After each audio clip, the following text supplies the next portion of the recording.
Right now, Canada's parliament is a delicate balancing act. No single party holds a majority, so every vote is a negotiation. And the Governor-General, the Queen's representative, holds a hidden ace, reserve powers that could dissolve everything overnight. It feels like modern politics, but this tension isn't new. It traces back to a single door that was closed in 1926. Imagine being the Prime Minister, knocked down by a no-confidence vote, and you ask the Governor-General for a do-over election. He looks you in the eye and says no. That's exactly what happened to Mackenzie King on June 28, 1926. Lord Byng refused dissolution, arguing that the Conservative leader could form a government instead. The door didn't just close, it slammed on a century of convention. To understand why, rewind to the 1925 election. The Conservatives won 116 seats, the Liberals 101, and the Progressives 24. That's a hung parliament, no majority. By tradition, the incumbent Prime Minister, King, got the first shot at governing, even though his party came second. He clung to power with progressive support, but the math was razor-thin from day one. King struck a deal with progressive leader Robert Forke, trading policy concessions for votes. It was a classic minority government shuffle, handshakes, promises, and constant brinkmanship. But the Progressives were a loose coalition of farmers and reformers, not a disciplined party. Their loyalty lasted only as long as King delivered, and a crisis was brewing that would test every alliance. That crisis erupted over a customs scandal. Corrupt officials in King's government had been taking bribes to let goods through ports without inspection. The opposition smelled blood. On June 28, 1926, they forced a motion of censure, a formal condemnation. The vote was 138 to 65 against King. He lost confidence. In parliamentary democracy, that means you're out. Watch the tally. 138 MPs rose in favor of censure, just 65 against. The Progressives had abandoned King. Defeated, he went to Governor-General Byng and asked to dissolve Parliament, call a new election. But Byng hesitated. An election had just been held 8 months prior. He believed Conservative leader Arthur Mahon deserved a chance to govern first. The reserve power was being invoked. King handed Byng the formal request for dissolution. Byng refused. It was a shock. No Canadian Governor-General had ever denied a Prime Minister's dissolution request. Byng argued that since Mahon could command a majority, an election was unnecessary. King resigned on the spot. The constitutional crisis had begun, and the balance of power between elected and appointed officials was about to be rewritten. Byng shakes his head. He doesn't reach for the dissolution pen. Instead, he points to a photograph of Arthur Mahon, the Conservative leader. It's a silent but thunderous message. You've lost the House, King. Let him try. This is the heart of the matter, the Governor-General's reserve powers. In plain language, these are emergency brakes.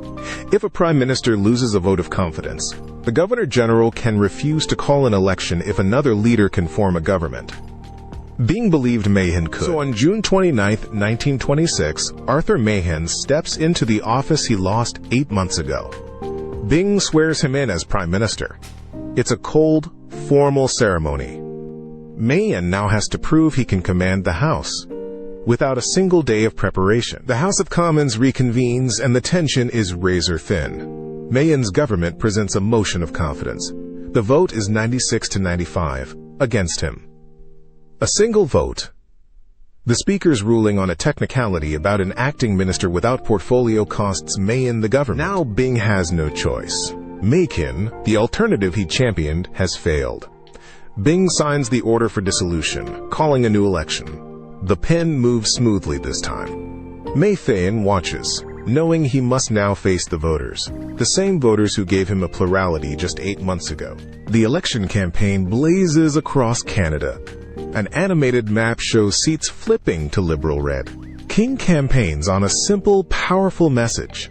The British Governor-General vetoed your elected Prime Minister. It's a rallying cry for Canadian autonomy. When the votes are counted on September 14, 1926, King wins 116 seats to Mahon's 91. But the story doesn't end at the ballot box. That December, delegates from across the British Empire meet at the Imperial Conference in London. Canada's Prime Minister King is there, and he's furious.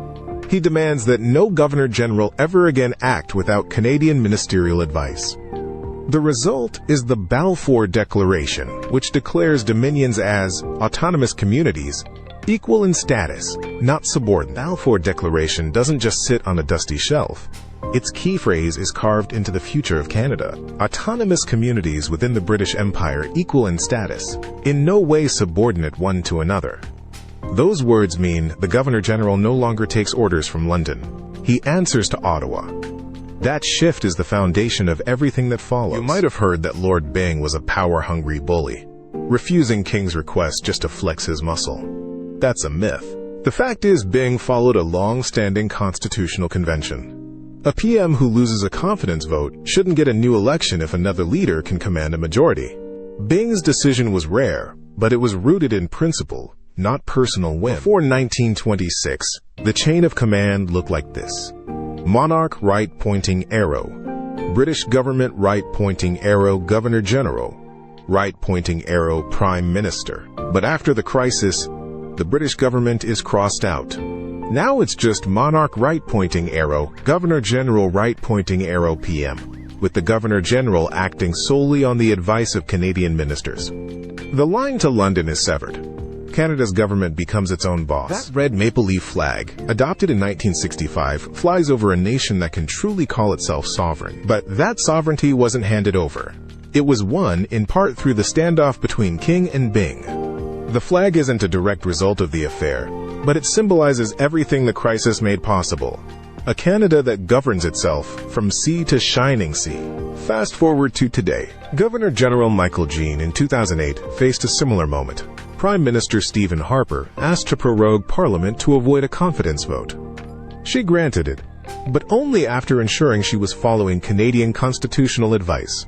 That's the legacy of 1926. The Governor-General's powers are there, but they're exercised with caution, always on ministerial advice. And those minority governments we talked about at the start, they're still with us. Just look at the confidence votes and throne speeches from recent years, each one a delicate dance of alliances. In 2022, the Liberal NDP Supply and Confidence Agreement kept the government afloat. Every time the House votes, the ghost of 1926 hovers. Who gets to ask for dissolution, and when? So where does the balance lie? Imagine a scale. On one side, the Prime Minister's power to call an election. On the other, the Governor-General's reserve power to say no. After 1926, the scale tipped firmly toward the PM. But the Governor-General's side isn't empty. It's just rarely used. The legacy of King-Byng is that this balance is understood, respected, and only tipped in the most extraordinary circumstances. And so, as those calendar pages flip from 1926 all the way to 2025, the core lesson of the King-Byng affair remains etched into Canada's political DNA. Every time a Prime Minister loses a confidence vote, every time a Governor-General mulls a dissolution request, that summer of 1926 serves as a quiet precedent. The reserve powers aren't a relic. They're a constitutional safety valve, tested once and rarely touched since. That's why, when you see a minority government today, you're watching a system shaped by a single, dramatic refusal nearly a century ago. This deep dive into Canada's constitutional crossroads has shifted how you see today's headlines. Consider subscribing. Each week, we unpack the history behind the news, the moments that quietly shape how power works. Hitting that bell ensures you don't miss the next story that connects the past to now. It's a small click that keeps you informed, and it helps us keep making these long-form explainers. We've covered a lot of ground, from a hung parliament to a Governor-General's veto, and back to the minority governments of today. But we want to hear your take. Do you think the Governor-General's reserve powers are a necessary check, or an outdated relic? Drop your thoughts in the comments. Your perspective adds to the conversation. Let's keep talking.